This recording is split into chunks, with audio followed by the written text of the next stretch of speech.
Temperaturat kanë pësuar një rënje të ndjeshme këtë të ejte. Qarku i Elbasanit është karakterizuar nga rreshje shiu shoqëruar me erë të fortë. Bashkia e Elbasanit nëpërmjet një statusi në rrjetet sociale u ka bërë thirrje të gjithë qytetarëve dhe drejtuesve të mjeteve të tregojnë kujdes të shtuar në qarkullim. Po ashtu policia rrugore po menaxhon qarkullimin në akset nacionale dhe policia bashkiake është angazhuar në qytet për çdo situatë emergjente. Qytetarëve u kërkohet të kontaktojnë numrat e urgjencës, policisë dhe bashkisë Elbasan. Ndërkohë zonat veri lindore të vendit janë përfshirë nga rreshje shiu dhe bore, në lartësi të mbi 1000 metra mbi nivelin e detit. Rreshtet kanë qenë kryesisht në formë bore.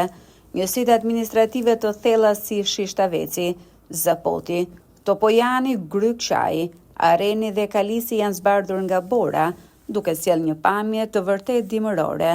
Deri në këto momente nuk janë raportuar probleme në qarkullim, megjithatë drejtuesit e mjeteve këshillohen të tregojnë kujdes gjatë lëvizjes për shkak të lagështisë dhe mundësisë së akullit në rrugë.